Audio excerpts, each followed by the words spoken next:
ನಮಸ್ತೆ ವೀಕ್ಷಕರೇ, ಶುಭೋದಯ. ವಿಶೇಷ ನೇರ ಪ್ರಸಾರ ಜ್ಯೋತಿಷ ಕಾರ್ಯಕ್ರಮ ಬೃಹತ್ ಜಾತಕಂಗೆ ಆತ್ಮೀಯ ಸ್ವಾಗತ. ನಾನು ಮಂಜರಿ ಹೊಂಬಾಳಿ. ಪ್ರತಿದಿನದಂತೆ ಈ ದಿನವೂ ಕೂಡ ಪಂಚಾಂಗದ ವಿಚಾರಗಳನ್ನು, ದ್ವಾದಶ ರಾಶಿಗಳ ಫಲಾನುಫಲಗಳನ್ನು, ಜೊತೆಗೆ ಧಾರ್ಮಿಕ ಚಿಂತನೆಯ ವಿಚಾರದಲ್ಲಿ ವಿಶೇಷವಾಗಿ ಗೌರಿ ಗಣೇಶ ಹಬ್ಬದ ಆಚರಣೆ ಮತ್ತು ಫಲವನ್ನು ಗುರೂಜಿಯವರು ತಿಳಿಸಿಕೊಡಲಿದ್ದಾರೆ. ಕಾರ್ಯಕ್ರಮದಲ್ಲಿ ಖ್ಯಾತ ಜ್ಯೋತಿಷಿಗಳು, ಧಾರ್ಮಿಕ ಆಧ್ಯಾತ್ಮಿಕ ಚಿಂತಕರು, ವೇದ ಪಾರಂಗತರು ಶ್ರೀ ಆಚಾರ್ಯ ಗುರೂಜಿಯವರಿದ್ದಾರೆ. ಅವ್ರನ್ನ ಕಾರ್ಯಕ್ರಮಕ್ಕೆ ಸ್ವಾಗತಿಸೋಣ. ಗುರುಗಳೇ ನಮಸ್ತೆ, ಕಾರ್ಯಕ್ರಮಕ್ಕೆ ಸ್ವಾಗತ. ನಮಸ್ತೆ. ಅಸ್ಮದ್ ಗುರುಭ್ಯೋ ನಮಃ. ಅಖಂಡ ಮಂಡಲಾಕಾರಂ ವ್ಯಾಪ್ತಂ ಯೇನ ಚರಾಚರಂ ತತ್ಪದಂ ದರ್ಶಿತಂ ಯೇನ ತಸ್ಮೈ ಶ್ರೀ ಗುರವೇ ನಮಃ. ಆಪದಾಂ ಅಪಹರ್ತಾರಂ ಧಾತಾರಂ ಸರ್ವಸಂಪದಾಂ ಲೋಕಾಭಿರಾಮಂ ಶ್ರೀರಾಮಂ ಭೂಯೋರ್ಭೂಯೋ ನಮಾಮ್ಯಹಂ.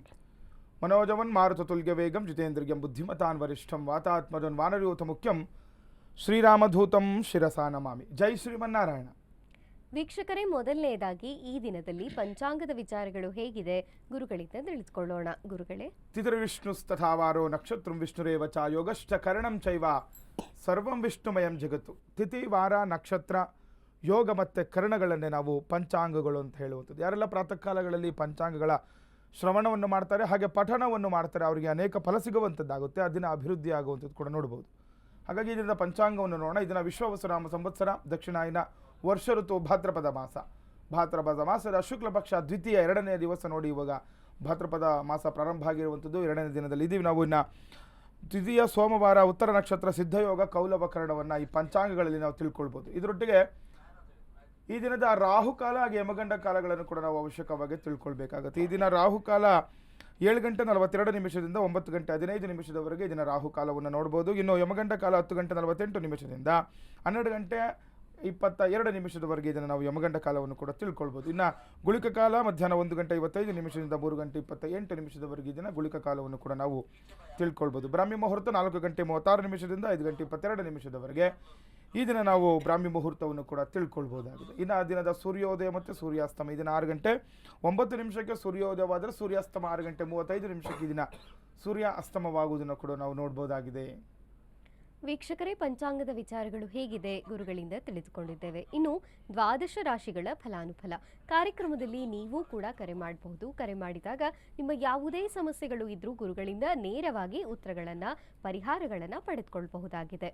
ಜೊತೆಗೆ 12 ರಾಶಿಗಳ ಫಲಾನುಫಲ ಈ ದಿನ ಹೇಗಿದೆ ಗುರುಗಳಿಂದ ತಿಳಿದುಕೊಳ್ಳೋಣ. ಗುರುಗಳೇ, ಶುಭ ಸೋಮವಾರ. ಶಿವನನ್ನು ಪ್ರಾರಾಧ್ಯ ಮಾಡ್ಕೊಳ್ತಾ, ಯಾಕಂದರೆ ಭಾದ್ರಪದ ಮಾಸದಲ್ಲಿ ತುಂಬ ವಿಶೇಷವಾಗಿರುತ್ತೆ ಶಿವನ ಆರಾಧನೆಗಾಗಲಿ. ಯಾಕಂದರೆ ಈ ಒಂದು ಮಾಸದಲ್ಲಿ ಅಲ್ವಾ ನಮಗೆ ಗಣಪತಿ ಗೌರಿ ಹಬ್ಬಗಳು ಬರುವಂಥದ್ದು. ನಾಳೆ ನಾಡಿದ್ದು ಹಬ್ಬ ಇರೋದ್ರಿಂದ ಇವತ್ತು ಸೋಮವಾರ ಶಿವನನ್ನು ಯಾರು ಆರಾಧನೆ ಮಾಡ್ಕೊಳ್ತೀರಾ, ಶಿವನಿಗೆ ಅಭಿಷೇಕಾದಿಗಳನ್ನು, ಯಾಕೆಂದರೆ ಅಭಿಷೇಕ ಪ್ರಿಯ ಶಿವ ಅಂತ, ಹರನಿಗೆ ಯಾರು ಇವತ್ತು ಒಂದು ಬಿಲ್ವಾರ್ಚನೆ ಮಾಡ್ಕೊಳ್ಳುವಂಥದ್ದು, ಶಿವನ ಪೂಜೆ ಮಾಡೋದ್ರಿಂದ ಅಭೀಷ್ಟ ಸಿದ್ಧಿ ಉಂಟಾಗುತ್ತೆ ಅಂತ ಹೇಳುತ್ತೆ ಶಾಸ್ತ್ರ. ಇನ್ನು ಧಾರ್ಮಿಕ ವಿಚಾರವಾಗಿ ನಾವು ಇವತ್ತು ನಾಳೆ ಬರುವಂತಹ ಗೌರಿ ಗಣೇಶ ಹಬ್ಬದ ಪ್ರಯುಕ್ತ ಏನೆಲ್ಲ ಕ್ರಮಗಳನ್ನು ನಾವು ತೆಗೆದುಕೊಳ್ಬೇಕು, ಯಾವ ರೀತಿ ಪೂಜಾರಿಗಳನ್ನು ಮಾಡ್ಕೊಳ್ಳುವಂಥದ್ದು, ಇನ್ನು ಆ ಪೂಜಾ ಫಲ ಏನಿದೆ ತಿಳ್ಕೊಳ್ಬೇಕು. ಸಾಮಾನ್ಯವಾಗಿ ನಿಮ್ಗೆ ಎಲ್ಲರೂ ಕೂಡ ತಿಳಿಸ್ಕೊಡ್ತಾ ಇರ್ತಾರೆ ಯಾವ ರೀತಿ ಪೂಜೆಗಳು ಮಾಡ್ಕೊಳ್ಬೇಕು ಅಂತಂದರೆ, ಯಾರು ಪೂಜೆಗಳನ್ನು ಮಾಡಬೇಕು, ಗೌರಿಯ ವ್ರತ ಯಾರು ಆಚರಣೆ ಮಾಡಬೇಕು, ಈ ಗಣಪತಿಯ ಒಂದು ಹಬ್ಬದ ಆಚರಣೆ ಯಾರು ಮಾಡಿದಾಗ ಯಾರಿಗೆಲ್ಲ ಏನೆಲ್ಲ ಅನುಕೂಲಗಳಾಗುತ್ತೆ ಅಂತ ತಿಳ್ಕೊಳ್ಳುವಂಥದ್ದಿರುತ್ತೆ. ಮತ್ತು ಕೆಲವೊಂದು ಅಪಚಾರಗಳನ್ನು ಮಾಡ್ತೇವೆ, ಗೊತ್ತಿದ್ದು ಕೆಲವೊಂದು ಅಪಚಾರಗಳು ಮಾಡುವಂಥದ್ದೆಲ್ಲ ಇದೆ. ಅದನ್ನು ಏನೆಲ್ಲ ಅಪಚಾರಗಳನ್ನು ಮಾಡಬಾರ್ದು, ಯಾವ ರೀತಿ ಕ್ರಮ ಇದೆ, ಅದೆಲ್ಲವನ್ನು ಕೂಡ ನಾನು ನಿಮಗೆ ಮುಂದೆ ತಿಳಿಸ್ಕೊಡ್ತೀನಿ. ಇನ್ನು ದ್ವಾದಶ ರಾಶಿಗಳು ಮೇಷ, ವೃಷಭ, ಮಿಥುನ, ಕಟಕ, ಸಿಂಹ, ಕನ್ಯಾ, ತುಲ, ವೃಶ್ಚಿಕ, ಧನಸ್ಸು, ಮಕರ, ಕುಂಭ ಮತ್ತು ಮೀನರಾಶಿ. ಈ 12 ರಾಶಿಗಳನ್ನೇ ನಾವು ದ್ವಾದಶ ರಾಶಿಗಳು ಅಂತ ಹೇಳುವಂಥದ್ದು. ಪ್ರಥಮ ರಾಶಿ ಮೇಷರಾಶಿಯವರಿಗೆ ನೋಡೋಣ. ಇದನ್ನು ಮೇಷರಾಶಿಯವರಿಗೆ ಯಾವುದೇ ರೀತಿಯ ಒತ್ತಡಗಳು ಬಂದರೂ ಜಾಣತನದಿಂದ ಅದನ್ನು ನಿಭಾಯಿಸಬೇಕು ಅಂತ ಹೇಳ್ತಾ ಇದ್ದೀನಿ. ನೋಡಿ, ತುಂಬ ಒಳ್ಳೆ ವಿಚಾರ.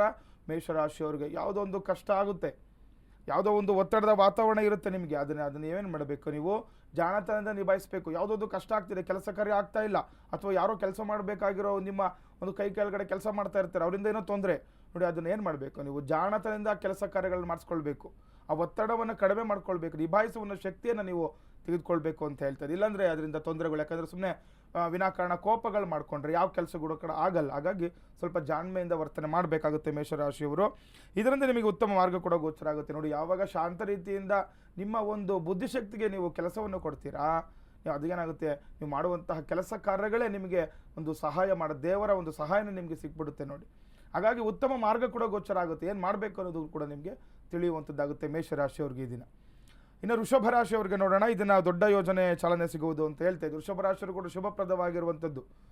ಒಳ್ಳೆಯ ದಿನಗಳು ಕೂಡ ನಾವು ನೋಡ್ತಾ ಇದ್ದೀವಿ. ಇವಾಗ ಭಾದ್ರಪದ ಮಾಸದ ದಿನಗಳು, ಹಬ್ಬದ ದಿನಗಳು ನೋಡ್ತಾ ಇದ್ದೀವಿ. ಏನಾದರೂ ಹೊಸದಾಗಿ ಪ್ರಾರಂಭ ಮಾಡುವವ್ರಿಗೆ ಏನಾದರೂ ಹೊಸ ಒಂದು ಯೋಜನೆ ಹಾಕ್ಕೊಂಡಿದ್ರೆ ಶುಭಪ್ರದ ಆಗುತ್ತೆ ಅಂತ ಹೇಳ್ತಾ ಇದೆ. ಇನ್ನು ಹಾಗಾಗಿ ಸಾವಧಾನದಿಂದ ಕಾರ್ಯಗಳನ್ನ ಹಮ್ಮಿಕೊಳ್ಳಿ. ವೃಷಭರಾಶಿಯವರು ಕೂಡ ಸ್ವಲ್ಪ ಸಮಾಧಾನವಾಗಿ ಕೆಲಸ ಕಾರ್ಯಗಳನ್ನು ಮಾಡ್ಕೊಳ್ಬೇಕು ಅಂತ ಹೇಳ್ತಾ ಇದ್ದೆ. ಇನ್ನು ಮಿಥುನ ರಾಶಿಯವರಿಗೆ ನೋಡೋಣ. ಇದನ್ನು ಮಾತಿನಲ್ಲಿ ಹೆಚ್ಚಿನ ಜಾಗ್ರತೆ ವಹಿಸಬೇಕು. ಯಾರೆಲ್ಲ ಮಿಥುನ ರಾಶಿಗಳಿದ್ದೀರಾ ಸ್ವಲ್ಪ ಜಾಗ್ರತೆ ವಹಿಸಬೇಕು. ಯಾಕಂದರೆ ನೋಡಿ, ಹಬ್ಬದ ದಿನಗಳು ಸ್ವಲ್ಪ ಏನೋ ಚರ್ಚೆ ಆಗ್ತಾ ಇರುತ್ತೆ. ಒಂದು ಸ್ನೇಹಿತರೊಟ್ಟಿಗೆ ಹಬ್ಬವನ್ನು ಆಚರಿಸಬೇಕು ನೋಡ್ತಾ ಇರ್ತೀರ, ಏನಾದರೂ ಆಗ್ಬೋದು. ಹಾಗಾಗಿ ಈ ಮಿಥುನ ರಾಶಿಯವರು ಸ್ವಲ್ಪ ಹೆಚ್ಚಿನ ಜಾಗ್ರತೆ ವಹಿಸಬೇಕು. ಮಾತಿನಲ್ಲಿ ಮಾತು ಬಲ್ಲವನಿಗೆ ಜಗಳವಿಲ್ಲ ಅಂತ ಹೇಳ್ತಾರೆ. ಹಾಗಾಗಿ ಸ್ವಲ್ಪ ಜಾಗ್ರತರಾಗಿ ಮಾತಾಡಬೇಕು. ಎಲ್ಲಾದರೂ ಒಂದು ಸ್ವಲ್ಪ ಸಭೆಯಲ್ಲಿ ಮಾತಾಡಬೇಕಾದ್ರೂ, ಯಾರೊಟ್ಟಿಗಾದರೂ ಮಾತಾಡಬೇಕಾದ್ರೂ ಕೂಡ ಸ್ವಲ್ಪ ಜಾಗ್ರತೆ ವಹಿಸುವುದು ತುಂಬ ವಿಶೇಷವಾಗಿರುತ್ತೆ ಮಿಥುನ ರಾಶಿಯವರಿಗೆ. ಇನ್ನು ಆರೋಗ್ಯದ ಬಗ್ಗೆ ಹೆಚ್ಚಿನ ಗಮನ ಕೂಡ ಕೊಡಬೇಕು. ಆರೋಗ್ಯದ ಕಡೆ ಕೂಡ ಗಮನ ಕೊಡಬೇಕು. ಯಾವುದೋ ಒಂದು ಆರೋಗ್ಯದ ಸಮಸ್ಯೆ ಕಾಡುವಂತಹ ಮುನ್ಸೂಚನೆ ಕೂಡ ಇರೋದ್ರಿಂದ ಜಾಗೃತರಾಗಿರಬೇಕು ಮಿಥುನ ರಾಶಿಯವರು. ಇನ್ನು ಕಟಕ ರಾಶಿಯವರಿಗೆ ನೋಡಾಗ ಐಷಾರಾಮಿ ವಸ್ತುಗಳ ಖರೀದಿಗೆ ಕಡಿವಾಣ ಹಾಕುವುದು ಒಳ್ಳೆಯದು ಅಂತ ಹೇಳ್ತಾರೆ. ಯಾರೆಲ್ಲ ಕಟಕ ರಾಶಿಗಳಿದ್ದೀರಾ, ಹಬ್ಬ ಅಂತೇಳಿ ಯಾವುದೋ ಈಗ ಏನಂದರೆ ಏನಾಗುತ್ತೆ, ಕೆಲವೊಂದು ಆರ್ಥಿಕ ಸಂಕಷ್ಟದಲ್ಲಿ ಇರ್ತಾರೆ, ಆದರೂ ಕೂಡ ಹಬ್ಬದ ನಿಮಿತ್ತ ಏನೋ ಐಷಾರಾಮಿ ವಸ್ತುಗಳು, ಯಾವುದೋ ವಸ್ತ್ರ ಆಭರಣಗಳು ತೊಗೊಳ್ಬೇಕು ಅಂದ್ಕೊಳ್ತಾ ಇರ್ತಾರೆ. ಸ್ವಲ್ಪ ಒಂದು ಮನೆಯ ಆರ್ಥಿಕ ಪರಿಸ್ಥಿತಿ ನೋಡ್ಕೊಂಡು ಕೂಡ ನೋಡ್ಕೊಳ್ಬೇಕಾಗುತ್ತೆ ಕಟಕ ರಾಶಿಯವರು. ಸ್ವಲ್ಪ ಜಾಗ್ರತೆ ವಹಿಸಿ ಏನಾದರೂ ಬೆಲೆ ಬಾಳುವ ವಸ್ತು ತೊಗೋಬೇಕಾದ್ರೆ ಸ್ವಲ್ಪ ಹಿಂದೆ ಮುಂದೆ ಯೋಚನೆ ಮಾಡಿ ತೊಗೊಳ್ಬೇಕು ಅಂತ ಹೇಳ್ತಾ ಇದೆ. ಒಳ್ಳೆಯ ಮತ್ತು ಆರೋಗ್ಯದಲ್ಲಿ ಕೂಡ ಏರುಪೇರು ಉಂಟಾಗುವಂಥದ್ದಿದೆ. ಕರ್ಕಾಟಕ ರಾಶಿಯವರು ನೋಡ್ಕೊಳ್ಬೇಕು. ಸ್ವಲ್ಪ ಇವತ್ತು ತುಂಬ ಎಚ್ಚರಿಕೆಯಿಂದ ಇರಬೇಕಾಗುತ್ತೆ ನೀವು. ಆರೋಗ್ಯದಲ್ಲಿ ತೊಂದರೆ ಅಂತ ಹೇಳ್ತಾ ಇದೆ. ಮತ್ತು ಎಲ್ಲಾದರೂ ಹೊರಗಡೆ ಏನಾದರೂ ಒಂದು ವ್ಯಾಪಾರಕ್ಕೆ ಹೋದರೂ ಕೂಡ ಸ್ವಲ್ಪ ಜಾಗ್ರತೆ ವಹಿಸುವುದು ಸೂಕ್ತ ಕಟಕ ರಾಶಿಯವರಿಗೆ. ಸಿಂಹರಾಶಿಯವರಿಗೆ ನೋಡಿದಾಗ ವೃತ್ತಿರಂಗದಲ್ಲಿ ಹೊಂದಾಣಿಕೆ ಮನೋಭಾವದಿಂದ ಮುಂದುವರಿಯಿರಿ ಅಂತ ಹೇಳ್ತೀರಿ. ಸಿಂಹರಾಶಿಯವರು ಸ್ವಲ್ಪ ನೋಡಿ, ಈಗ ದೃಢ ಅಂದರೆ ಈ ದುಡುಕುತನ ಜಾಸ್ತಿ ಅಂತೇಳಿ ಸಿಂಹರಾಶಿಯವರಿಗೆ ಸ್ವಲ್ಪ ಧೈರ್ಯ ಸ್ವಭಾವದವರೇ, ಮುಂದಾಳತ್ವ ಜಾಸ್ತಿ ಇರುತ್ತೆ. ಆದರೆ ಸ್ವಲ್ಪ ಜಾಗ್ರತೆ ವಹಿಸಬೇಕು. ನೋಡಿ, ಏನೋ ಕೆಲಸ ಎಲ್ಲ ಒಟ್ಟಿಗೆ ಮಾಡ್ತಾ ಇರ್ತೀರಾ, ಹೊಂದಾಣಿಕೆ ಮುಖ್ಯ ಆಗುತ್ತೆ. ಕೆಲವರು ಏನಾಗುತ್ತೆ, ಸಾಮಾನ್ಯವಾಗಿ ಹೇಳುವಂಥ ವಿಚಾರ ಸಿಂಹರಾಶಿ ಅಂತ ಬಂದಾಗ ಅವರು ಸ್ವಲ್ಪ ನಾವು ಹೇಳಿದ್ದು ನಡಿಬೇಕು ಅನ್ನೋದು ಇರುತ್ತೆ. ಅದು ಅವ್ರ ಸಾಮಾನ್ಯ ಹುಟ್ಟು ಗುಣ ಅದೆಲ್ಲ ಅದು. ಹಾಗಾಗಿ ಇವತ್ತು ಏನಾದರೂ ಆ ರೀತಿ ಅಂದರೆ ಸ್ವಲ್ಪ ಹೊಂದಿಸ್ಕೊಂಡು ಹೋಗಬೇಕು ಅಂತ ಹೇಳ್ತಾರೆ. ಅಕ್ಕಪಕ್ಕದವ್ರನ್ನ ಒಟ್ಟಿಗೆ ಕೂಡಿಸ್ಕೊಂಡು ಹೊಂದಾಣಿಕೆಯಿಂದ ನೀವು ಜೀವನವನ್ನು ಮಾಡಿದ್ರೆ ಇವತ್ತು ಅನುಕೂಲ ಆಗುತ್ತೆ ಸಿಂಹರಾಶಿಯವರಿಗೆ. ಇನ್ನು ಕನ್ಯಾ ರಾಶಿಯವರಿಗೆ ನೋಡಿದಾಗ ಸ್ವಂತ ಕೆಲಸದ ಯೋಜನೆಗಳಿಗೆ ಚಾಲನೆ ದೊರಕುವುದು ಅಂತ ಹೇಳ್ತಾ ಇದೆ. ನೋಡಿ, ಕನ್ಯಾ ರಾಶಿಯವರು ಕೂಡ ಓನ್ ಬಿಸ್ನೆಸ್ ಯಾರು ಮಾಡ್ಕೊಳ್ಬೇಕು ಅಂದ್ಕೊಳ್ತಿರ್ತೀರಾ, ಸ್ವಂತ ಉದ್ಯೋಗಗಳು ಯಾವುದೇ ಆಗಲಿ, ನಿಮ್ಮ ಕೆಲಸಗಳು ಇವತ್ತು ತುಂಬ ಬೇಗವಾಗಿ ಒಂದು ಚಾಲನೆ ಕೂಡ ಸಿಗುವಂಥದ್ದಾಗುತ್ತೆ, ಬೇಗವಾಗಿ ಮುನ್ನುಗ್ಗುತ್ತೆ ಅಂತ ಹೇಳ್ತಾ ಇದೆ. ಕೋರ್ಟ್ ಕಚೇರಿ ಕೆಲಸಗಳು ಕೂಡ ಸರಾಗವಾಗಿ ನಡೆಯುತ್ತೆ ಅಂತ. ಯಾರೆಲ್ಲ ಕನ್ಯಾ ರಾಶಿಗಳಿದೆ ನೋಡಿ, ಕೋರ್ಟಿನ ವಿಚಾರ ಅದೊಂದು ಗೌರ್ಮೆಂಟಿಗೆ ಸಂಬಂಧಪಟ್ಟಂತಹ ಯಾವುದಾದ್ರೂ ಆಗ್ಬೋದು, ಕೋರ್ಟಿಗೆ ಸಂಬಂಧ ವಿಚಾರಗಳು ಸರಾಗವಾಗಿ ಆಗುತ್ತೆ ಅಂತ. ಯಾಕಂದರೆ ಗೌರ್ಮೆಂಟು ಮತ್ತು ಕೋರ್ಟ್ ವಿಚಾರ ಅಂತ ಬಂದರೆ ಸ್ವಲ್ಪ ಏನಾದರೂ ಒಂದು ಸ್ವಲ್ಪ ಮನಸ್ಸಲ್ಲಿ ನಿಮಗೆ ಒಂದು ಭಯ ಅನ್ನೋಂಥದ್ದು ಇರುತ್ತೆ. ಏನಾಗುತ್ತೋ ಏನೋ ಗೊತ್ತಿರಲ್ಲ, ಸ್ವಲ್ಪ ಕೆಲಸ ಕಾರ್ಯಗಳು ನಿಧಾನಗತಿ ಆಗ್ತಾ ಇರುತ್ತೆ. ಆದರೆ ಇವತ್ತು ಆ ರೀತಿ ಇರುವಂತಹ ಕೆಲಸ ಕಾರ್ಯಗಳು ಕನ್ಯಾ ರಾಶಿಯವರಿಗೆ ಸರಾಗವಾಗಿ ಆಗುತ್ತೆ ಅಂತ ಹೇಳ್ತಾ ಇದೆ. ಇನ್ನು ತುಲಾರಾಶಿಯವರಿಗೆ ನೋಡಿದಾಗ ಅಪರಿಚಿತರ ಬಗ್ಗೆ ಎಚ್ಚರ ವಹಿಸಬೇಕು. ಯಾರೆಲ್ಲ ತುಲಾರಾಶಿಗಳಿದೆ ನೋಡಿ, ಏನೋ ಒಂದು ವ್ಯವಹಾರ ಅಥವಾ ಯಾವುದೋ ಒಂದು ಸಂದರ್ಶನ ಅಥವಾ ಮಾತಾಡಬೇಕು, ಅಪರಿಚಿತರಂತ ಹೇಳ್ತಾರೆ, ಗೊತ್ತಿರಲ್ಲ, ಅವರೊಟ್ಟಿಗೆ ಮಾತನಾಡುವಾಗ ಸ್ವಲ್ಪ ಜಾಗ್ರತೆ ವಹಿಸಿ ಅಂತ ಹೇಳ್ತಾ ಇದೆ. ಅಪರಿಚಿತರಿಂದ ಸ್ವಲ್ಪ ಇವತ್ತು ಮೋಸಗೊಳಗಾಗುವ ಸಾಧ್ಯತೆ ಹೆಚ್ಚಾಗಿರುವಂಥದ್ದು. ಇನ್ನು ಕುಟುಂಬದಲ್ಲಿ ನೆಮ್ಮದಿಯ ಮೂಡುವುದು ಅಂತ ಹೇಳ್ತಾ ಇದೆ. ತುಲಾರಾಶಿಯವರಲ್ಲಿದ್ದರೆ ಒಳ್ಳೆಯ ದಿನ, ಕುಟುಂಬದವರ ಜೊತೆ ದಿನ ಕಳೀರಿ. ಹಬ್ಬದ ವಾತಾವರಣ, ನಾಳೆ ಹಬ್ಬ ಇರೋದ್ರಿಂದ ಸ್ವಲ್ಪ ಇವತ್ತೆಲ್ಲ ಸಡಗರ ಸಂಭ್ರಮದಿಂದ ಇರ್ತಾರೆ. ಹಬ್ಬಕ್ಕೆ ಬೇಕಾಗಿರುವಂತಹ ಒಂದು ವ್ಯವಸ್ಥೆ ಮಾಡ್ಕೊಳ್ತಾ ಇರ್ತಾರೆ ಕುಟುಂಬದಲ್ಲಿ. ಹಾಗಾಗಿ ಕುಟುಂಬದವರ ಜೊತೆ ಇರಿ, ನಿಮಗೆ ಬಾಂಧವ್ಯ ಹೆಚ್ಚಾಗುವಂಥದ್ದಾಗುತ್ತೆ. ತುಲಾರಾಶಿಯವರಿಗೆ ನೆಮ್ಮದಿ ಕೂಡ ಸಿಗುತ್ತೆ ಇವತ್ತು. ಇನ್ನು ವೃಶ್ಚಿಕ ರಾಶಿಯವರಿಗೆ ನೋಡಿದಾಗ ಸಣ್ಣ ಪುಟ್ಟ ವಿಷಯಗಳ ಮೇಲೆ ನಿಗಾ ವಹಿಸಬೇಕು. ಯಾರೆಲ್ಲ ವೃಶ್ಚಿಕ ರಾಶಿಗಳಿದ್ದೀರಾ ಗಮನ ಇಟ್ಕೊಳ್ಬೇಕು. ಯಾವುದೇ ಆಗಲಿ, ಈಗ ಸಣ್ಣ ಪುಟ್ಟ ಯಾವುದೋ ಒಂದು ಈಗ ಏನೋ ಒಂದು ವಿಚಾರ ಇರುತ್ತೆ, ಅದು ಚಿಕ್ಕದು ಅಂತೇಳಿ ಅದನ್ನು ನೀವು ಏನು ಹೇಳ್ತಾರೆ ಅದನ್ನು ಬಿಡಬಾರ್ದು. ನೀವು ಬೇಜವಾಬ್ದಾರಿ ಥರ ತೋರಿಸ್ಬಾರ್ದು ಅಂತ ಹೇಳ್ತಾ ಇರೋದು ಇದು. ಅದರಿಂದ ಏನಾಗುತ್ತೆ, ಅನಾನುಕೂಲ ಆಗುತ್ತೆ. ಹಾಗಾಗಿ ಸಣ್ಣ ಪುಟ್ಟ ವಿಚಾರಗಳಾದರೂ ಕೂಡ ಸ್ವಲ್ಪ ನಿಗಾ ವಹಿಸಿ ಕೆಲಸ ಕಾರ್ಯಗಳು ಮಾಡ್ಕೊಳ್ಬೇಕು. ಉದ್ಯೋಗ ಕ್ಷೇತ್ರದಲ್ಲಿ ಸ್ವಲ್ಪ ಕಿರಿಕಿರಿ ಸಂಭವ ಅಂತ ಹೇಳ್ತಾ ಇದೆ ನೋಡಿ ವೃಶ್ಚಿಕ ರಾಶಿಯವರು. ನೋಡಿ, ಉದ್ಯೋಗ ಕ್ಷೇತ್ರದಲ್ಲಿ ಏನೋ ತೊಂದರೆ ಆಗ್ಬೋದು, ಏನೋ ಚಿಕ್ಕದು ಅಂತೇಳಿ ಸುಮ್ಮನೆ ಆಗಿಬಿಟ್ಟಿರ್ತೀರಾ, ಅದರಿಂದಲೇ ನಿಮಗೆ ಸ್ವಲ್ಪ ದೊಡ್ಡ ಪ್ರಮಾಣದಲ್ಲಿ ಹೊಡೆತ ಬೀಳ್ಬೋದು. ಹಾಗಾಗಿ ಸ್ವಲ್ಪ ಜಾಗ್ರತೆ ವಹಿಸಬೇಕು. ಸ್ವಲ್ಪ ಕಿರಿಕಿರಿಯ ಒಂದು ಅನುಭವ ಪಡ್ಕೊಳ್ತಾರೆ ಇವತ್ತು ನೀವು ಉದ್ಯೋಗ ಕ್ಷೇತ್ರದಲ್ಲಿ ವೃಶ್ಚಿಕ ರಾಶಿಯವರು. ಇನ್ನು ಧನುರಾಶಿಯವರಿಗೆ ನೋಡಿದಾಗ ಮನೋರಂಜನೆಗೋಸ್ಕರ ಹೆಚ್ಚು ಸಮಯವನ್ನು ಕಳೆಯಿರಿ ಅಂತ ಹೇಳ್ತಾ ಇದೆ. ಧನುರಾಶಿಯವ್ರಿಗೂ ಶುಭಪ್ರದ ದಿನ. ಸ್ವಲ್ಪ ಏನೋ ಆಯಾಸ ಆಗಿರ್ತೀರ, ಕಷ್ಟ ಅನುಭವಿಸಿರ್ತೀರ, ಯಾಕೆಂದರೆ ಹಗಲು ರಾತ್ರಿ ಕಷ್ಟ ಬೀಳ್ತಾ ಇರ್ತಾರೆ. ಇವತ್ತು ಸ್ವಲ್ಪ ಆರಾಮಾಗಿರಲಿಕ್ಕೆ ಶುಭ ದಿನ ಅಂತ ಹೇಳ್ತಾ ಇದೆ. ಮನೋರಂಜನೆಗೆ ಎಲ್ಲರೂ ದೇವಸ್ಥಾನಗಳಿಗೇನೋ ಇಲ್ಲ ನಿಮ್ಗೆ ಇಷ್ಟವಾಗಿರುವಂಥ ಪ್ರದೇಶಕ್ಕೆ ಹೋಗುವಂಥ ಅವಕಾಶಗಳೇನಿದ್ದರೆ ಹೋಗ್ಬೋದು. ಇವತ್ತು ಅನುಕೂಲ ಇದೆ. ಹಣಕಾಸು ಕೂಡ ಉತ್ತಮವಾಗೋದು. ಹಣದ ವಿಚಾರವಾಗಿ ಅನುಕೂಲ ಯಾರಿಗೆ? ಧನುರಾಶಿಯವ್ರಿಗೆ. ಇವತ್ತು ಏನಾದರೂ ವ್ಯವಹಾರಗಳಿದ್ರೆ ಮಾಡ್ಕೊಳ್ಬೋದು. ಶುಭಪ್ರದ ಇದೆ. ಹಬ್ಬದ ಹಿಂದೆ ಮುಂದೆ ಅಲ್ವಾ, ಏನೋ ಆಸೆ ಇಟ್ಕೊಂಡಿರ್ತೀರ, ಯಾವುದೋ ಆಕಾಂಕ್ಷೆ ಇರುತ್ತೆ, ಗಣಪತಿ ಗೌರಿ ಹಬ್ಬಕ್ಕೆ ಏನೋ ಒಂದು ಮಾಡ್ಕೊಳ್ಬೇಕು ಅಂತ, ಯಾರೋ ಒಂದು ಜಾಗ ತಗೊಳ್ಳೋದು, ಮನೆ ವಿಚಾರನೋ ಅಥವಾ ಯಾವುದೋ ಮದುವೆ ವಿಚಾರ ಏನಾದರೂ ಆಗ್ಬೋದು. ಒಂದು ಶುಭಪ್ರದ ದಿನ ಇವತ್ತು ನಿಮಗೆ ಧನುರಾಶಿಯವರಿಗೆ. ಅದರಿಂದ ಹಣದ ವಿಚಾರವೂ ಕೂಡ ಅನುಕೂಲ ಅಂತ ತೋರಿಸ್ತಾ ಇದೆ. ಇನ್ನು ಮಕರ ರಾಶಿಯವರಿಗೆ ನೋಡಿದಾಗ ವ್ಯಾಪಾರ ವ್ಯವಹಾರದಲ್ಲಿ ಚೇತರಿಕೆ ಕಂಡು ಬರುವುದು ಅಂತ ಹೇಳ್ತಿದೆ. ಯಾರೆಲ್ಲ ಮಕರ ರಾಶಿಗಳಿದ್ದೀರಾ ನೋಡಿ ಯಾಕಂದರೆ ಏನೋ ಸಣ್ಣ ಪುಟ್ಟ ವ್ಯಾಪಾರ ಇಟ್ಕೊಂಡಿರ್ತೀರಾ, ವ್ಯಾಪಾರದಲ್ಲಿ ನಿಮಗೆ ಹಿಂದಿನ ದಿನಗಳಲ್ಲಿ ಸ್ವಲ್ಪ ಕಷ್ಟ ಆಗಿರ್ಬೋದು. ಈಗ ವ್ಯಾಪಾರ ಅಭಿವೃದ್ಧಿ, ಹಬ್ಬದ ದಿನಗಳಲ್ವಾ, ಹಾಗಾಗಿ ಆ ಸಣ್ಣ ಪುಟ್ಟ ವ್ಯಾಪಾರಸ್ಥರಿಗೂ ಕೂಡ ಅಭಿವೃದ್ಧಿ ಕಾಣಿಸ್ತಾ ಇದೆ, ವ್ಯಾಪಾರದಲ್ಲಿ ಚೇತರಿಕೆ ಕಾಣಿಸ್ತೀರಂತೆ. ಅದು ನಷ್ಟ ಆಗ್ಬಿಟ್ಟಿದ್ದು ಕೆಲವೊಂದು ವ್ಯಾಪಾರ ಅಂತ ಬಂದಾಗ ನೋಡಿ, ಒಂದು ದಿವಸ ಲಾಭ ಆಗುತ್ತೆ, ಒಂದು ದಿವಸ ನಷ್ಟ ಇರುತ್ತೆ, ಕಳ್ಕೊಳ್ಬೇಕಾಗುತ್ತೆ. ಅದಕ್ಕೆಲ್ಲ ಇವತ್ತು ನಿಮಗೆ ಚೇತರಿಕೆ ಕಾಣ್ತೀರಾ ನೋಡಿ. ಎಲ್ಲೋ ಒಂದು ಸಮಯ ವ್ಯಾಪಾರದಲ್ಲಿ ನಷ್ಟ ಹೊಂದ್ಬಿಟ್ಟಿರುತ್ತೆ, ಆ ನಷ್ಟವನ್ನು ತುಂಬಲಿಕ್ಕೆ ಇವತ್ತು ಶುಭಪ್ರದವಾಗಿರುವಂಥ ದಿನ. ಇನ್ನು ಸರ್ಕಾರಿ ಕೆಲಸದಲ್ಲಿ ಕಾರ್ಯಸಿದ್ಧಿ ಅಂತ ಹೇಳ್ತಾರಲ್ಲ, ಮಕರ ರಾಶಿಗಳಿದ್ದಾರೆ ನೋಡಿ, ಗೌರ್ಮೆಂಟ್ ವಿಚಾರದಲ್ಲಿ ಅನುಕೂಲ ಅಂತ.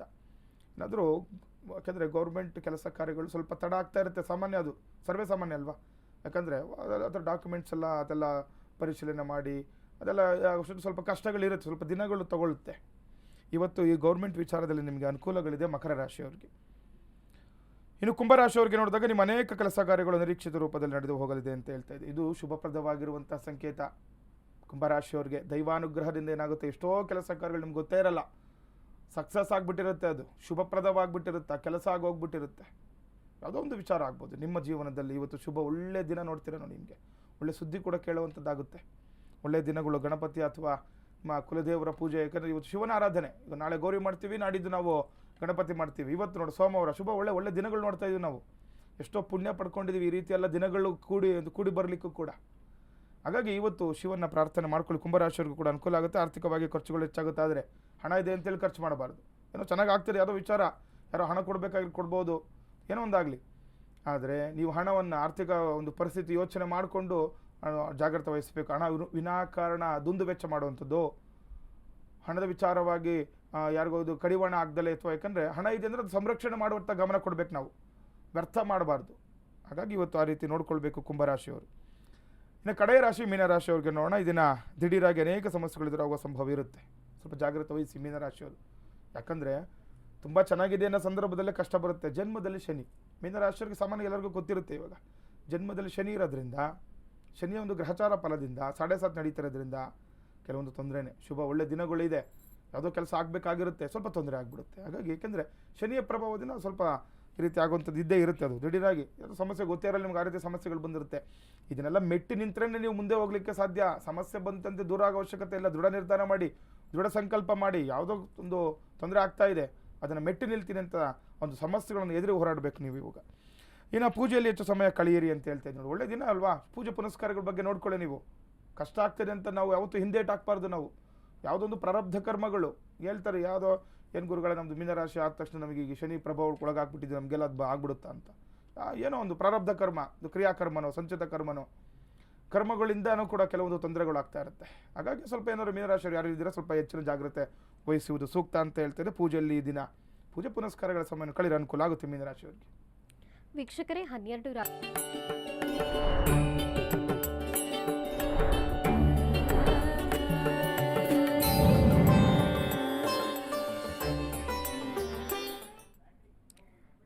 ವಿರಾಮದ ನಂತರ ಮತ್ತೆ ಸ್ವಾಗತ.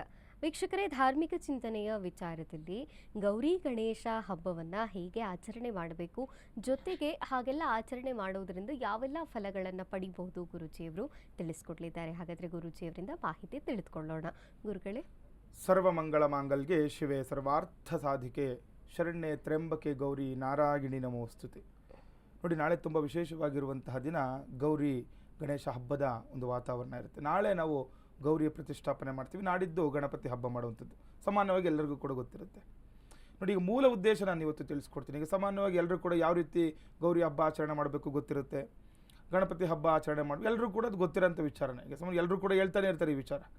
ಆದರೆ ಯಾರೆಲ್ಲ ಮಾಡ್ಕೊಳ್ಬೇಕು, ಇದರಿಂದ ಏನು ಫಲಗಳು ಸಿಗುತ್ತೆ ಅದನ್ನು ಅವಶ್ಯಕವಾಗಿ ತಿಳ್ಕೊಳ್ಬೇಕಾಗುತ್ತೆ. ನೋಡಿ, ಈ ದಿನ ಸೋಮವಾರ ಶಿವನ ಆರಾಧನೆಗೆ ತುಂಬ ಶ್ರೇಷ್ಠ ಅಂತ ಹೇಳಿದೆ ನಾನು. ಯಾಕಂದರೆ ಭಾದ್ರಪದ ಮಾಸ 2ನೇ ದ್ವಿತೀಯ ಸೋಮವಾರ ಬಂದಿದ್ದು ತುಂಬ ಪ್ರಶಸ್ತವಾಗಿರುವಂತಹ ದಿನ ಇದು. ಶಿವನನ್ನು ಯಾರು ಒಲಿಸ್ಕೊಳ್ಬೇಕು ಅಂದ್ಕೊಳ್ತಾ ಇರ್ತಾರೆ ಅಂತಹವರು ಈ ದಿನ ಶಿವನ ಆರಾಧನೆ ಮಾಡ್ಕೊಂಡ್ರೆ ತುಂಬ ವಿಶೇಷವಾಗಿರೋ ಫಲಗಳನ್ನು ಪಡ್ಕೊಳ್ಬೋದು ಅಂತ, ಶಿವನ ಆಶೀರ್ವಾದಕ್ಕೊಳಗಾಗ್ತೀವಿ ಅಂತ. ಇನ್ನು ನಾಳೆ ಗೌರಿ ನೋಡಿ, ನಾಳೆಲ್ಲ ಹೆಣ್ಣು ಮಕ್ಕಳಿಗೆ ತುಂಬ ವಿಶೇಷ, ನಾಡಿದ್ದು ಗಣಪತಿ ಗಂಡು ಮಕ್ಕಳಿಗೆ ತುಂಬ ವಿಶೇಷ. ನೋಡಿ, ಯಾಕೆ ಹೆಣ್ಣು ಮಕ್ಕಳಿಗೆ ವಿಶೇಷ ಅಂತ ಹೇಳ್ತಾರೆ ಅಂತ ತಿಳ್ಕೊಳ್ಬೇಕು. ಯಾಕಂದರೆ ಈ ಹಬ್ಬದ ಆಚರಣೆ ಫಲ ತುಂಬ ಪ್ರಮುಖವಾಗಿರುತ್ತೆ. ಈ ಹಬ್ಬವನ್ನು ಯಾರು ಹೆಣ್ಣು ಮಕ್ಕಳು ಮದುವೆ ಆಗಿರೋರು ನೋಡಿ, ಈಗ ಯಾರು ಮದುವೆ ಆಗಿರ್ತಾರೆ ಸುಮಂಗಲಿಯವರು, ಅವರು ಇದನ್ನು ಆಚರಣೆ ಮಾಡಿದ್ರೆ ಏನು ಫಲ ಸಿಗುತ್ತೆ ಅನ್ನೋದು ತಿಳ್ಕೊಳ್ಬೇಕು ಪ್ರಥಮವಾಗಿ. ಈಗ ಹಬ್ಬದ ಆಚರಣೆ ಅದೆಲ್ಲ ಎಲ್ರಿಗೂ ಗೊತ್ತಿರುತ್ತೆ, ಎಷ್ಟೋ ವರ್ಷದಿಂದ ಮಾಡಿರ್ತೀರ, ಮನೇಲಿ ಹಿರಿಯರು ಕೂಡ ಹೇಳ್ಕೊಡ್ತಾರೆ, ಈ ರೀತಿ ಮಾಡಬೇಕು, ಈ ರೀತಿ ಕಳಶ ಇಡಬೇಕು, ಕಳಶಕ್ಕಿದು ಅದು ನೈವೇದ್ಯ ಮಾಡಬೇಕು, ಅದೆಲ್ಲ ಕೂಡ ಗೊತ್ತಿರುತ್ತೆ. ಇನ್ನು ಬಾಗಿನ ಕೊಡುವಂಥದ್ದು ಅದೆಲ್ಲ ಎಲ್ರಿಗೂ ಗೊತ್ತಿರೋ ವಿಚಾರ. ಇದರಿಂದ ಏನು ಫಲ ಸಿಗುತ್ತೆ ಅದನ್ನು ತಿಳ್ಕೊಳ್ಬೇಕು. ನೋಡಿ, ಯಾರು ಮನೆಯಲ್ಲಿ ಈ ಒಂದು ಸುಮಂಗಲಿ ಇರ್ತೀರ ನೋಡಿ, ನೀವು ಮಾಡುವುದರಿಂದ ನಿಮ್ಗೆ ಗೊತ್ತೇ ಇರಲ್ಲ, ನಿಮ್ಮ ಒಂದು ಕುಲ ಒಂದು ಏನದು ಕುಟುಂಬ ಅಭಿವೃದ್ಧಿ ಆಗುತ್ತೆ ನಿಮ್ಮಿಂದ. ಯಾಕಂದರೆ ನೋಡಿ, ಈಗ ನಾವು ಸ್ತ್ರೀಗೋಸ್ಕರ ಒಂದು ಹೆಣ್ಣು ಮಕ್ಕಳಿಗೆ ಎಷ್ಟು ವಿಶೇಷ ಹಬ್ಬ ಅಂತ ಹೇಳ್ತೀನಿ ನೋಡಿ. ಎಲ್ಲರೂ ಕೂಡ ಬಾಗಿನ ಕೊಡ್ತಾರೆ.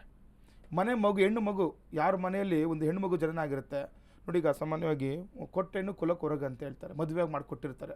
ಆದರೆ ಈ ಹಬ್ಬದ ದಿನ ಆ ಹೆಣ್ಮಗು ಕೂಡ ಕಾಯ್ತಾ ಇರುತ್ತೆ, ನಮ್ಮ ಮನೆಯಿಂದ ಯಾರಾದರೂ ಬರ್ತಾರೆ ಅಂತ ನೋಡಿ. ಬಿಡಲ್ಲ ಆಚರಣೆ.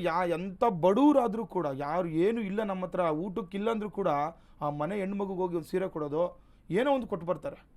ಏನೋ ಅವ್ರ ಕೈಲಾದ ಒಂದು ಅದನ್ನು ಇಷ್ಟು ಆಚರಣೆ ಮಾಡ್ತಿದ್ದಾರೆ ಅಂತಂದರೆ ಅದು ಎಷ್ಟು ನಮಗೆ ನಾವು ಒಂದು ಸಂಪ್ರದಾಯಗಳು, ನಾವು ಆಚರಣೆಗಳು, ಹಬ್ಬದ ಆಚರಣೆಗಳಲ್ಲಿ ಎಷ್ಟು ನಾವು ಮಗ್ನರಾಗಿದ್ದೀವಿ ಅಂತ. ಹಾಗಾಗಿ ಇವತ್ತು ಆ ಒಂದು ಹೆಣ್ಣು ಮಕ್ಕಳಿಗೆ ನಾವು ಕೊಡುವಂತಹ ಏನು ಗೌರವದಿಂದ ಏನಾಗುತ್ತೆ, ಅದು ಏನಾಗುತ್ತೋ ಅವ್ರಿಗೆ ಗೊತ್ತಿರಲ್ಲ, ಒಂದು ಸಂಕಲ್ಪದಿಂದ ಕೊಟ್ಟು ಬಂದಿರ್ತಾರೆ. ಆದರೆ ನಮ್ಮ ಮನೆ ಅಭಿವೃದ್ಧಿ ಆಗುತ್ತೆ ಆ ಒಂದು ಮಗುವಿನ ಒಂದು ಆಶೀರ್ವಾದದಿಂದ. ಎಸ್ ಗುರೂಜಿ, ಒಂದು ಕರೆ ಸಿದ್ಧವಾಗಿದೆ, ನೋಡೋಣ. ನಮಸ್ತೆ, ನಿಮ್ಮ ಹೆಸರು? ಹಲೋ, ನಮಸ್ಕಾರಮ್ಮ, ನಿಮ್ಮ ಹೆಸರು? ಬೇಬಿ ಅಂತ ಮೇಡಮ್. ಎಲ್ಲಿಂದ ಕರೆ ಮಾಡ್ತಿದ್ದೀರಾ? ಮಂಡ್ಯದಿಂದ. ಯಾರ ಬಗ್ಗೆ ಕೇಳಬೇಕಾಗಿತ್ತಮ್ಮ? ನಮ್ಮ ಬಗ್ಗೆನೇ ಮೇಡಮ್ ಕೇಳಬೇಕಿತ್ತು. ನೀವು ಹುಟ್ಟಿದ ದಿನಾಂಕವನ್ನು ತಿಳಿಸಿ. 10/10/1975. 10/10/1975. ಹುಟ್ಟಿದ ಸಮಯ? ಬೆಳಿಗಿನ ಜಾವ 5:30 6 ಗಂಟೆ ಸರ್. ಬೆಳಗಿನ ಜಾವ 5:30 6 ಗಂಟೆ. ಸ್ಥಳ ಹೇಳಿಮ್ಮ. ಸ್ಥಳ ಕಿರ್ಗೌಲಿ ಮೇಡಮ್, ಮನೆಯಲ್ಲೇ. ಗುರುಗಳಿದ್ದಾರೆ, ನೇರವಾಗಿ ಗುರುಗಳ ಜೊತೆ ಮಾತನಾಡಿ. ನಮಸ್ತೆ ಅಮ್ಮ, ಏನು ಪ್ರಶ್ನೆ ಇತ್ತು? ನಮಸ್ತೆ. ನಮ್ಮ ಎಲ್ಲ ಒಂದೊಂದ್ಸರ ಇದಾಗ್ಬಿಟ್ಟೈತೆ ಸರ್, ನೋವುಗಳು, ತೊಂದರೆಗಳು.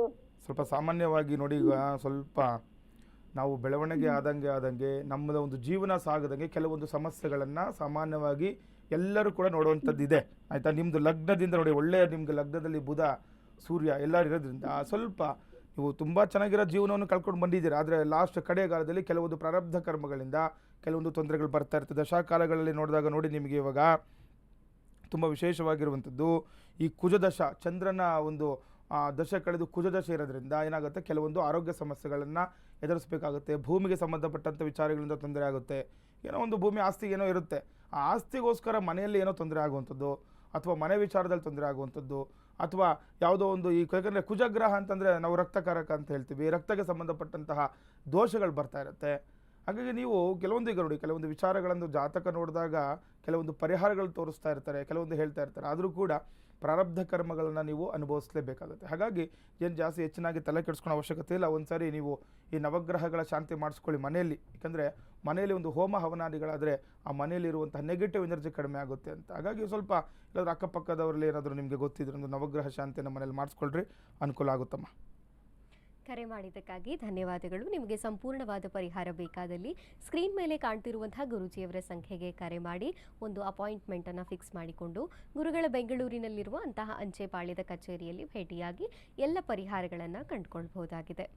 ಗುರುಗಳೇ, ಹೇಳ್ತಿದ್ರಿ ತಾವು ಗೌರಿ ಗಣೇಶ ಹಬ್ಬವನ್ನು ಆಚರಣೆ ಹೇಗೆ ಮಾಡಬೇಕು, ಜೊತೆಗೆ ಅದರ ಫಲಗಳೇನು ಅಂತ ಅದನ್ನು ತಿಳಿಸ್ಕೊಡೋದಾದ್ರೆ. ನೋಡಿ, ನಾನು ಹೇಳ್ತಿದ್ದೆ ಬಾಗಿಣದ ವಿಚಾರ ಹೇಳ್ತಿದ್ದೆ. ಹೆಣ್ಮಕ್ಳಿಗೆ ಬಾಗಿನ ಕೊಡೋದು ಸಾಮಾನ್ಯವಾಗಿ ನಿಮ್ಮ ಒಂದು ಮನೆಯಲ್ಲಿ ಗೌರಿ ಹಬ್ಬ ಮಾಡಿ ಬಾಗಿನ ಕೊಡ್ತೀರಾ. ಆದರೆ ಅವನು ಹುಟ್ಟಿದ ಒಂದು ಮಗಳಿಗೆ ಹೋಗಿ ನೀವು ಕೊಟ್ಬಿಡ್ತಾರೆ. ತುಂಬ ವಿಶೇಷ ಅಂತ ಹೇಳಿದೆ ನಾನು ಆವಾಗಲೇ. ಯಾಕಂದರೆ ನೋಡಿ, ಏನು ಫಲ ಸಿಗುತ್ತೆ ಅಂತ, ಏನೋ ನಮ್ಮ ಹಿರಿಯರು ಕೊಡ್ತಾಯಿದ್ರು, ನಮ್ಮ ತಂದೆ ಕೊಡ್ತಾಯಿದ್ರು, ನಾವು ಹೋಗಿ ಕೊಡ್ತಾಯಿದ್ದೀವಿ ಅಂತ ಕೆಲವರು ಗೊತ್ತಿರಲ್ಲ ಏನು ಫಲ ಸಿಗುತ್ತೆ ಅಂತ. ನೋಡಿ, ಇದ್ರ ಫಲ ತುಂಬ ವಿಶೇಷವಾಗಿರುತ್ತೆ. ಯಾವಾಗ ಆ ಹೆಣ್ಣು ಮಗು, ಯಾಕಂದರೆ ನೀವೇನು ಕೊಡ್ತಿರೋ ಬಿಡ್ತಿರೋ ಅದು ನೋಡಲ್ಲ. ಅವರು ಯಾರೋ ಒಬ್ಬ ಮನೆ ಅಣ್ಣನಾಗಲಿ ತಂದೆನೋ ಯಾರೋ ಅವ್ರು ಬರೋದನ್ನೇ ನಿರೀಕ್ಷೆ ಮಾಡ್ತಾ ಇರ್ತಾರೆ. ಅವ್ರು ಬಂದ್ರೇ ಸಾಕು, ಆ ಮನಸ್ಸಿಗೆ ಎಷ್ಟೋ ಸಂತೋಷ ಆಗುತ್ತೆ. ನೋಡಿ, ಆ ಮಗು ಯಾವಾಗ ಒಂದು ಮನೆಯ ಒಂದು ಹೆಣ್ಣು ಮಗು ಸಂತೋಷವಾಗಿರುತ್ತೆ, ನಿಮ್ಮ ಮನೆ ಅಭಿವೃದ್ಧಿ ಆಗುತ್ತೆ. ನೀವು ಇನ್ನೂ ಯಾವುದು ಬಿಟ್ಟಾಕಿ, ಯಾವುದೋ ವಾಸ್ತು ದೋಷನೋ, ಮನೇಲಿ ಪ್ರಾಬ್ಲಮೋ, ನೆಗೆಟಿವ್ ಎನರ್ಜಿ ಎಲ್ಲ ಬಿಟ್ಟಾಕಿ, ಅದೊಂದು ಹೆಣ್ಣು ಮಗುವಿಂದ ಏನಾಗುತ್ತೆ ನೋಡಿ, ಮುಂದಿನ ವರ್ಷವರೆಗೂ ಕೂಡ ನಿಮ್ಮ ಮನೆ ಒಂದು ಸುಭಿಕ್ಷ ರೀತಿಯಲ್ಲಿ ಇರುತ್ತೆ ಅಂತಲೂ ಕೂಡ ಹೇಳ್ಬೋದು ಶಾಸ್ತ್ರದ ಪ್ರಕಾರ. ಆ ರೀತಿ ಅಷ್ಟೊಂದು ಒಂದು ಬಲ ಇದೆ ಒಂದು ಗೌರಿ ವೃತ್ತಕ್ಕೆ. ಇನ್ನು ಯಾರು ಹೆಣ್ಣು ಮಕ್ಕಳು ಇನ್ನೂ ಮದುವೆ ಆಗಿರಲ್ಲ, ಮದುವೆಗೆ ನೋಡ್ತಾ ಇರ್ತೀರಾ, ಮದುವೆಗೆ ನೋಡ್ತಿರೋರು ಕೂಡ ಸಂತಾನಪ್ರದ ಅಥವಾ ಮದುವೆಗೆ ನೋಡ್ತಿರೋರು ಕೂಡ ಈ ಶುಭಪ್ರದ ಅಂತ ಮದುವೆ ವಿಚಾರದಲ್ಲಿ ಏನೋ ತೊಂದರೆ ಆಗ್ಬಿಟ್ಟಿರುತ್ತೆ. ಕೆಲವರು ನೋಡಿ, ಈಗ ತುಂಬ ಆಸೆ ಪಟ್ಕೊಂಡಿರ್ತೀರ, ನಮ್ಗೆ ಇದೇ ಥರ ಗಂಡು ಬೇಕು ಅಂದ್ಕೊಳ್ತಾ ಇರ್ತೀರಾ. ಯಾವುದೋ ಒಂದು ಆಸೆ ಈಗ ಸಾಮಾನ್ಯ, ಅದು ಎಲ್ಲರೂ ಕೂಡ ಇರುವಂಥದ್ದು. ಏನೋ ನಿಮ್ಮ ಅನುಕೂಲಕ್ಕೆ ತಕ್ಕಂಗೆ ಸಿಗ್ತಾ ಇರಲ್ಲ, ಅಥವಾ ಯಾವುದೊಂದು ಮದುವೆ ವಿಚಾರದಲ್ಲಿ ಕೂಡಿ ಏನೋದು ಇದಾಗಿರುವಂಥದ್ದು, ಅಥವಾ ಯಾವುದೋ ಪ್ರೇಮ ವಿಚಾರದಲ್ಲಿ ಸಿಗಾಕೊಂಡ್ಬಿಟ್ಟಿರುವಂಥದ್ದು, ಏನೋ ಒಂದು ಆಗ್ಬಿಟ್ಟಿರುತ್ತೆ. ಇನ್ನು ಇಷ್ಟ ಇಲ್ಲದೆ ಮದುವೆ ಆಗಿಬಿಟ್ಟಿರ್ತಾರೆ ನೋಡಿ ಕೆಲವರು, ಇಷ್ಟ ಇಲ್ಲದೆ ಮದುವೆ ಆಗಿರ್ತಾರೆ, ಗಂಡನೊಟ್ಟಿಗೆ ಇರ್ಲಿಕ್ಕೆ ಆಗ್ತಾ ಇರಲ್ಲ. ಆ ರೀತಿ ತೊಂದರೆ ಆದ್ರೂ ಕೂಡ ಇವತ್ತು ಗೌರಿ ವ್ರತ ಮಾಡಿ ನಾಳೆ ನೀವು ಯಾಕೆಂದರೆ ನಾವು ಯಾವತ್ತೇ ಆಗಲಿ ಒಂದು ಗಂಡು ಒಂದು ಹೆಣ್ಣು ಮಗು ಮದುವೆ ಆಗಿ ಚೆನ್ನಾಗಿರ್ಬೇಕಂತಂದರೆ ಯಾವತ್ತೂ ಕೂಡ ಹೇಳ್ತಾರೆ ನೋಡಿ, ಪಾರ್ವತಿ ಪರಮೇಶ್ವರ ಶಿವ ಪಾರ್ವತಿ ಥರ ಇರಬೇಕು ಅಂತ ಹೇಳ್ತಾರೆ. ಯಾವುದೇ ಕಾರಣಕ್ಕೂ ಯಾವತ್ತು ಶಿವ ಪಾರ್ವತಿ ದೂರ ಆಗಿಲ್ಲ. ಯಾಕಂದರೆ ಎಂತೆಂಥ ಕಷ್ಟಗಳು ಬಂದು ನಾವು ಪುರಾಣಗಳಲ್ಲಿ ಕೇಳಿಸ್ಕೊಳ್ತಾ ಇರ್ತೀವಿ. ನಮ್ಮ ಹಿಂದೂ ಸಂಪ್ರದಾಯದಾಗ ಇರುವಂಥ ಪುರಾಣಗಳು ಕೇಳಿಸ್ಕೊಂಡ್ರೆ ನಮ್ಗೆ ಅದ್ರ ಮಹತ್ವ ಗೊತ್ತಾಗ್ಬಿಡುತ್ತೆ. ಹಾಗಾಗಿ ಈ ಮಹತ್ವ ಗೊತ್ತಿದ್ದು ಈ ರೀತಿ ಆಚರಣೆಗಳು ಮಾಡಿಕೊಂಡಾಗ ನಮಗೂ ಕೂಡ ಭಗವಂತನ ಆಶೀರ್ವಾದದ ಅನುಕೂಲಗಳಾಗುವಂಥದ್ದಾಗುತ್ತೆ. ಹಾಗಾಗಿ ಯಾರು ಹೆಣ್ಣು ಮಕ್ಕಳು ಮದುವೆ ಆಗಿರೋರಾಗಲಿ ಅಥವಾ ಆಗದೇ ಇರೋರಾಗಲಿ ಎಲ್ಲರೂ ಕೂಡ ಈ ಸಡಗರ ಸಂಭ್ರಮದಿಂದ ಆಚರಣೆ ಮಾಡ್ಕೊಂತಹ ಈ ವ್ರತ ಮನೆಯಲ್ಲಿ ಆಚರಣೆ ಮಾಡ್ಕೊಳ್ಳಿ, ಇದರಿಂದ ಅಭಿವೃದ್ಧಿ ಆಗುವಂತಾಗುತ್ತೆ. ಇನ್ನು ಸಂತಾನಕ್ಕೆ ಇದು ತುಂಬ ವಿಶೇಷನೇ, ಸಂತಾನಪ್ರದವಾಗಿರುವಂಥದ್ದು. ಕೆಲವರು ಕೇಳ್ತಾರೆ, ಮದುವೆಯಾಗಿ 2 ವರ್ಷ 3 ವರ್ಷ 5 ವರ್ಷ ಆಯಿತು ಅಥವಾ 10 ವರ್ಷ ಆಗಿರುತ್ತೆ, ಸಂತಾನ ಆಗ್ತಾ ಇರಲ್ಲ. ಇವರು ಗೌರಿಯನ್ನು ಪ್ರಾರ್ಥನೆ ಮಾಡ್ಕೊಳ್ಳಿ, ಸಂತಾನಪ್ರದವಾಗುತ್ತೆ. ಇನ್ನೂ ವಿಶೇಷ ಅಂತಂದರೆ ಯಾರು ಮನೆಯಲ್ಲಿ ಹೆಣ್ಣು ಮಕ್ಕಳು ಈ ಗೌರಿಯ ವ್ರತವನ್ನು ಆಚರಣೆ ಮಾಡ್ತೀರಾ, ನಿಮ್ಮ ಪತಿದೇವರು ಅಂತ ಹೇಳ್ತಾರೆ ನೋಡಿ, ಗಂಡನಿಗೆ ಒಂದು ಆಯುಷ್ಯ ಹೆಚ್ಚಾಗುವಂಥದ್ದಾಗುತ್ತೆ, ದೀರ್ಘಾಯುಷ್ಯವಂತನಾಗ್ತಾನೆ, ಅವನ ಅಭಿವೃದ್ಧಿ ಕೆಲಸ ಕಾರ್ಯಗಳು ಅಭಿವೃದ್ಧಿ ಆಗುತ್ತೆ ನೋಡಿ. ಗಂಡಸರು ಅಷ್ಟು ತಲೆ ಕೆಡಿಸ್ಕೊಡಲ್ಲ ಈ ಪೂಜೆ ಬಗ್ಗೆ. ಹೆಣ್ಮಕ್ಳೇ ಮಾಡ್ಬೇಕು. ಯಾಕೆ ಮಾಡ್ಬೇಕಂದ್ರೆ ಅರ್ಧಾಂಗಿ ಅಂತ ಯಾಕೆ ಹೇಳ್ತಾರೆ, ನೀವು ಮಾಡಿದ್ರೆ ಅವ್ರಿಗೂ ಕೂಡ ಫಲ ಸಿಗುತ್ತೆ. ಈಗೆಲ್ಲಾದ್ರೂ ನಾವು ಪೂಜೆ ಪುನಸ್ಕಾರ ಮಾಡುವಾಗ, ಈಗ ಸತಿಪತಿ ದಬೆ ನಾವು ಕೂತ್ಕೊಂಡು ಪೂಜೆ ಮಾಡುವಾಗ ನಾವು ಅವ್ರಿಗೆ ಬರೀ ಕೈ ಮುಟ್ಟಿ ಸಾಕು ಅಂತ ಹೇಳ್ತೀವಿ. ಗಂಡ ಮಾಡ್ತಾ ಇರ್ತಾನೆ, ಅವ್ನು ಏನು ಮಾಡಿದ್ರು ಅರ್ಧ ಪುಣ್ಯ ಆಗಲಿ ಪಾಪ ಆಗಲಿ ತಗೊಳ್ಳಬೇಕು. ಅದೇ ರೀತಿಯೇ ಇವತ್ತು ನಾಳೆ ನೀವು ಈ ಗೌರಿ ವ್ರತ ಆಚರಣೆ ಮಾಡ್ಕೊಳ್ತೀರಾ, ಮನೆಯಲ್ಲಿ ನಿಮ್ಮ ಸಂಬಂಧ ಬಲಗೊಳ್ಳುತ್ತೆ. ಯಾವುದೋ ಒಂದು ವಿಚಾರಕ್ಕೆ ತೊಂದರೆಗಳು ಸುಮ್ಮನೆ ಏನೋ ಮನಸ್ತಾಪಗಳು ಆಗ್ತಾ ಇರುತ್ತೆ, ಮದುವೆಯಾಗಿ ಎಷ್ಟೋ ವರ್ಷ ಆಗಿರುತ್ತೆ, ಮನಸ್ತಾಪಗಳು ಇದೇ ಇರುತ್ತೆ. ಅದನ್ನು ನಾವು ಯಾವತ್ತೂ ಮನಸ್ತಾಪಗಳನ್ನ ಬೇರೆ ಮಾಡ್ಲಿಕ್ಕಾಗಲ್ಲ, ಆದರೆ ಕಡಿಮೆ ಮಾಡ್ಕೊಳ್ಬೋದು. ಸ್ವಲ್ಪ ಏನೋ ಒಂದು ದೇವಿಯ ಆಶೀರ್ವಾದದಿಂದ ಏನೋ ನಮ್ಗೇನೋ ತಪ್ಪು ತಿಳುವಳಿಕೆ ತೊಗೊಂಡ್ಬಿಟ್ಟಿರ್ತೀವಿ, ಹೆಣ್ಣು ಬಗ್ಗೆ ಆಗಲಿ ಗಂಡು ಬಗ್ಗೆ ಏನೋ ನಮಗೆ ತಪ್ಪಾಗಿ ತಿಳ್ಕೊಂಬಿಟ್ಟಿರ್ತೀವಿ, ಅದೆಲ್ಲ ಹೋಗ್ಬೋದು, ಅಭಿವೃದ್ಧಿ ಆಗ್ಬೋದು, ಮುಂದಿನ ದಿನಗಳು ಅಭಿವೃದ್ಧಿ ಆಗ್ಬೋದು, ಮಕ್ಕಳ ವಿದ್ಯಾಭ್ಯಾಸದಲ್ಲಿ ಅಭಿವೃದ್ಧಿ ಆಗ್ಬೋದು.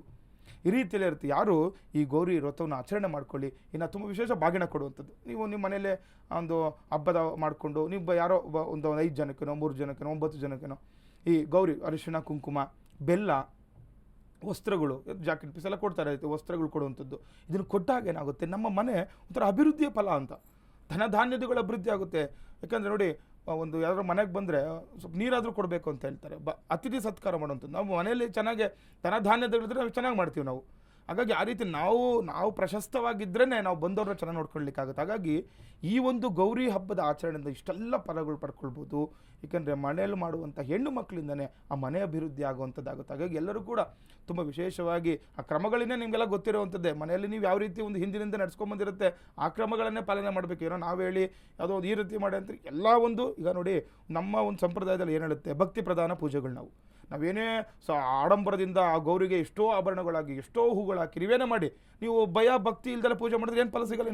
ನೀವು ಕೆಲವರು ಅರ್ಧ ಜನ ಅದ್ರ ಅಲಂಕಾರ ಮಾಡೋದ್ರಲ್ಲೇ ಮುಳುಗೋಗ್ಬಿಟ್ಟಿರ್ತಾರೆ, ಅಲ್ಲಿ ಮುಹೂರ್ತನೇ ಮುಗ್ದೋಗ್ಬಿಟ್ಟಿರುತ್ತೆ, ಅಲಂಕಾರ ಇನ್ನೂ ಮಾಡ್ತಾ ಇರ್ತಾರೆ, ಮಧ್ಯಾಹ್ನ ಆದರೂ ಆಗ್ತಾ ಇರುತ್ತೆ, ಅದೆಲ್ಲ ಪೂಜೆ ನೋಡಿ. ನೀವೇನಾದರೂ ಮಾಡಿದ್ರು ಕೂಡ ಭಕ್ತಿಯಿಂದ ಮಾಡಿ ಆಯಿತು. ಅಲಂಕಾರ ಮಾಡಿ ಖುಷಿಗೆ ನೀವು ಏನು ಬೇಕಾದ್ರೂ ಮಾಡೋದು ತಪ್ಪಿಲ್ಲ. ಅದು ಗುರುಗಳೇನು ಹಿಂಗೆ ಹೇಳ್ಬಿಟ್ರು ಅಂತಲ್ಲ, ನೀವು ಅಲಂಕಾರ ಮಾಡಿ ಹೂ ಹಾಕಿ ನಿಮಗೆ ಸಮಾಧಾನ ಆಗೋಷ್ಟು ಮಾಡಿ, ಆದರೆ ಭಕ್ತಿಯಿಂದ ಕುಳಿತುಕೊಂಡು ಒಂದು 5 ನಿಮಿಷಗಳ ಕಾಲ ಆದರೂ ಒಂದು ಸಂಕಲ್ಪ ಮಾಡ್ಕೊಳ್ತಾ, ಈ ರೀತಿ ನಮಗೇನೋ ಒಂದು ಅನುಕೂಲ ಆಗಬೇಕು ಅಂತ ಸಂಕಲ್ಪ ಮಾಡ್ಕೊಳ್ತಾ ಪೂಜಾದಿಗಳನ್ನು ಮಾಡಿದಾಗಲೂ ನಿಮಗೆ ಪೂರ್ಣಫಲ ಪ್ರಾಪ್ತಿ ಹೋಗುವಂಥದ್ದಾಗುತ್ತೆ. ಇನ್ನು ಕೆಲವರು ಅದು ಸಮಯಗಳನ್ನು ಕೂಡ ಸಾಮಾನ್ಯವಾಗಿ ಈಗ ರಾಹುಕಾಲ ಯಮಗಂಡಗಳು ನೋಡ್ಕೊಂಡು ಬಿಟ್ಟು ಮಿಕ್ಕಿದ ಸ್ಥಳಗಳಲ್ಲಿ ಈ ಸಮಯ ಅಂದರೆ ಈ ಗೌರಿ ಇಟ್ಕೊಳ್ಳುವಂಥದ್ದು ಅಥವಾ ಈ ಗಣಪತಿಯ ಕುಂಡ್ರಿಸ್ಕೊಳ್ಳೋ ಪೂಜೆಗಳನ್ನು ಮಾಡಿಕೊಂಡಾಗ ಅನುಕೂಲಗಳಾಗುವಂಥದ್ದಾಗುತ್ತೆ.